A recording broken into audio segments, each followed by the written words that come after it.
जय हिंद दोस्तों, स्वागत है आपका इंडियन गुरुकुल में। एसएससी के प्रीवियस ईयर क्वेश्चन पेपर की जो हमने सीरीज स्टार्ट की थी, ये है इसका पार्ट 15।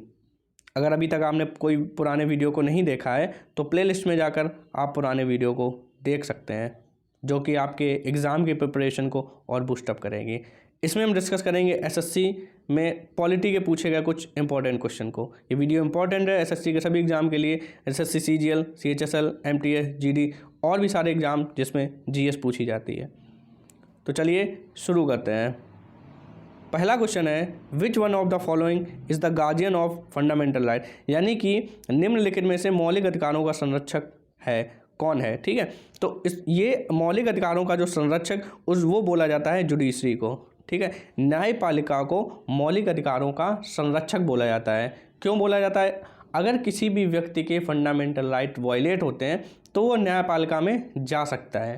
ठीक है, और न्यायपालिका भी वाइसा वर्सा कर सकती है। अगर देख रही है किसी भी व्यक्ति के फंडामेंटल राइट वायलेट हो रहे हैं, ठीक है, तो उसके लिए रिट जारी कर सकती है। अच्छा, सुप्रीम कोर्ट किस आर्टिकल के तहत रिट जारी कर सकती है? तो वो है आर्टिकल 32। ठीक है, आर्टिकल 32।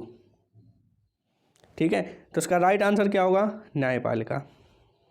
बढ़ते हैं अगले क्वेश्चन की तरफ।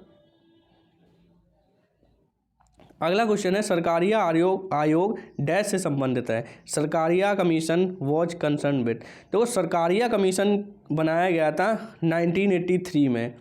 ठीक है, 1983 में, और इसने अपनी रिपोर्ट सबमिट कब की थी? 1987 में। ठीक है, कब सबमिट की थी? 1987 में।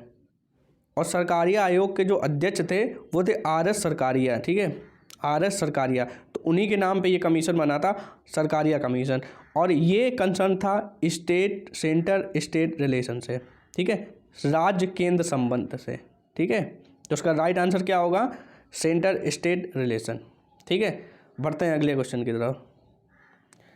अगला क्वेश्चन है, the speaker of the Lok Sabha has to address his her letter of resignation to, यानी कि लोकसभा अध्यक्ष अपना इस्तीफा किसको देता है? तो लोकसभा स्पीकर जो है वो अपना इस्तीफा देता है डिप्टी लोकसभा स्पीकर को। ठीक है, डिप्टी लोकसभा स्पीकर को, और डिप्टी लोकसभा स्पीकर देता है लोकसभा को, वाइसा वर्सा होता है। ठीक है, तो उसका राइट आंसर क्या होगा? Deputy Lok Sabha speaker.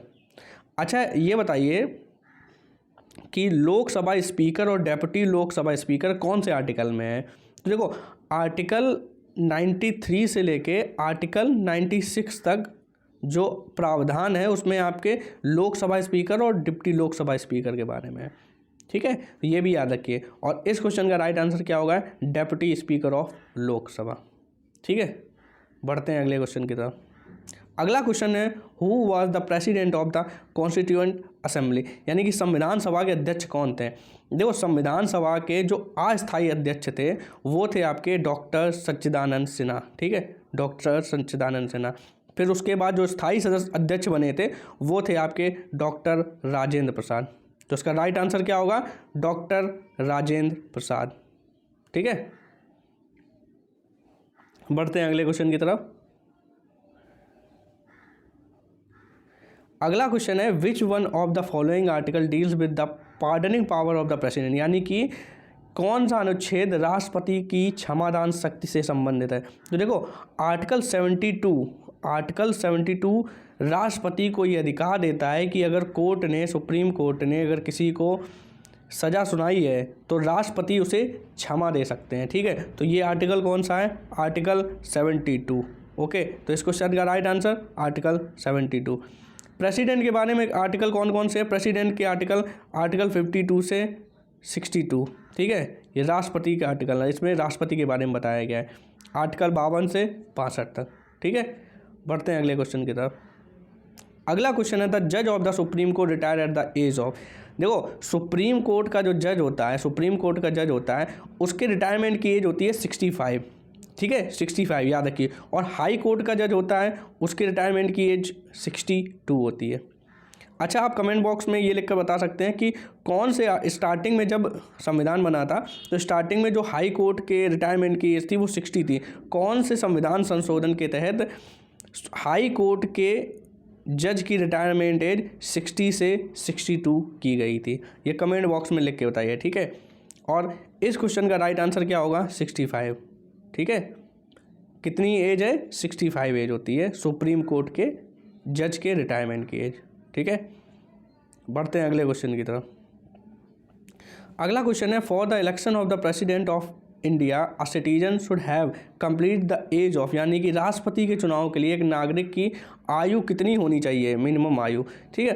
तो एक व्यक्ति की आयु 35 ईयर होनी चाहिए, ठीक है। मिनिमम 35 ईयर उसने कंप्लीट किया होना चाहिए। तो इसका राइट आंसर क्या होगा? 35, ठीक है। अच्छा, क्वालिफिकेशन जो प्रेसिडेंट के इलेक्शन की क्वालिफिकेशन वो कौन से आर्टिकल में है? तो याद रखिए आर्टिकल 58। आर्टिकल 58 में राष्ट्रपति के चुनाव की क्वालिफिकेशन दी गई है, ठीक है। और इसका राइट आंसर क्या होगा? आर्टिकल 35, सॉरी, इसका राइट आंसर होगा 35 ईयर्स, ठीक है।